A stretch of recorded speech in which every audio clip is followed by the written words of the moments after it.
Zetira membuka matanya dan merasakan pipinya basah lalu berdiri di depan kaca bekas tetesan air mata membekas di pipinya. Semalam entah kenapa Ares datang ke mimpinya lagi. Zetira membasuh mukanya dan menarik gagang pintu kamarnya melihat pemandangan yang tidak biasa. Axel sering datang ke apartemennya tetapi tidak sekalipun pernah menyentuh PS. Sekarang Axel dan Kevin kompak dan terlihat sangat akrab memainkan PS di bawah. Kevin hanya 2 hari di Jerman untuk mengecek keadaan Zetira, namun baru saja Zetira menghantarnya ke bandara untuk kembali lagi ke Indonesia. Axel dengan sangat senang menawarkan dirinya ke Kevin untuk membantunya mengawasi Zetira atau lebih tepatnya menjaganya. Ketika Zetira lagi berenang di kolam renang milik Sandra dengan bikininya, Sandra mendekatinya sembari memberikan handuk. Abangmu keren, tapi sayang aku tidak dapat melihatnya langsung ketika ia di sini. Kau bahkan belum melihatnya, kau tahu dari mana dia keren? Aku melihatnya di sini. Sandra memperlihatkan HP yang berada di tangannya.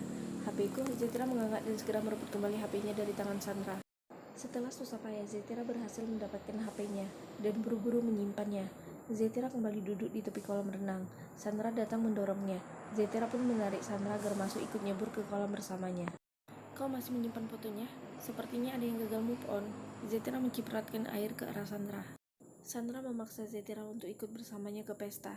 Mereka mengenakan mini dress. Di pesta dari awal mereka masuk banyak mata lelaki melihat ke arahnya.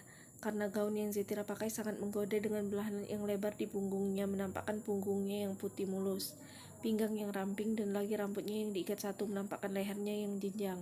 Ada berbagai aksi panas yang dilakukan beberapa pasangan yang Zetira lihat di pesta. Sandra menarik tangan Zetira ingin memperkenalkan Zetira ke temannya yang mengadakan pesta. Sandra mengajaknya ke salah satu kamar. Sandra memanggil temannya namun tidak ada jawaban sehingga Sandra langsung membuka pintu kamar temannya yang kebetulan tidak dikunci. Sandra menutup mulutnya dan Zetira membuka lebar matanya kemudian menarik Sandra agar segera keluar dan menjauh dari kamar itu. Mereka terkejut ketika mendapati seorang laki-laki sedang memuaskan Preti teman Sandra. Mereka bertelanjang. Preti menggelinjang mendesah luar biasa karena laki-laki yang berada di atasnya menghisap payudaranya dan sesekali melumat bibirnya dengan rakus, lalu kembali memainkan putingnya secara bergantian sembari adiknya terus memompa. Dengan rahangnya yang mengeras, laki-laki itu menghembuskan napas kasar di telinganya. Desain Preti pun semakin menjadi-jadi. Tak lama pintu dibuka, laki-laki itu Axel keluar. Axel tidak menyadari kalau tadi Zetira melihatnya di dalam kaget. Zetira, kau? Tidak apa-apa, Axel. Kau tidak perlu merasa tidak enak padaku. Lagian aku ini kan bukan siapa-siapamu. Baiklah, Axel menghembuskan napas berat. Dan Sandra langsung menarik tangan Zetira mengajaknya masuk ke kamar Preti. Preti masih terbaring lemas karena kejantanan Axel benar-benar membuatnya puas. Dengan matanya yang terpejam, Sandra memanggil namanya. Preti pun membuka matanya sayu. Setelah menunggu beberapa menit, Preti keluar dengan bajunya yang sudah lusuh menemui Sandra dan Zetira. Sandra memperkenalkan Zetira ke Preti. Ayo Sandra, Zetira, kalian bersenang-senanglah nikmati pestanya dan carilah seseorang untuk menjadi teman kencanmu.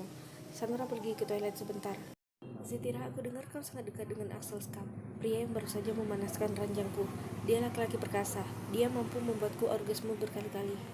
Bahkan semua wanita menginginkannya. Lihat, Preti menunjuk Axel yang sedang digoda oleh beberapa gadis yang menari-nari di pangkuannya. Zetira melihat Axel. Benar, gadis-gadis itu bahkan tidak segan untuk memperlihatkan kedua gunung kembarnya yang menyembul secara langsung di depan mata Axel dan bahkan menempelkannya, menenggelamkan wajah Axel di atasnya. Namun tiba-tiba Axel melirik Zetira, seketika membuat Zetira mengalihkan pandangannya. Tapi Sandra bilang padaku kau masih perawan, apa itu benar? Aku tidak percaya, bahkan Sandra saja keperawanannya sudah lama hilang. Tapi kau, ucap Preti sinis, namun menghentikan ucapannya ketika melihat Sandra sudah berjalan mendekat. Sandra, sebaiknya aku pulang. Kepalaku sedikit pusing. Jika kau masih ingin di sini tidak apa, aku akan mencari taksi. Masih jam segini. Zetira berlalu keluar. Hei Preti, kau mengatakan apa padanya? Tidak, aku tidak bicara apa-apa.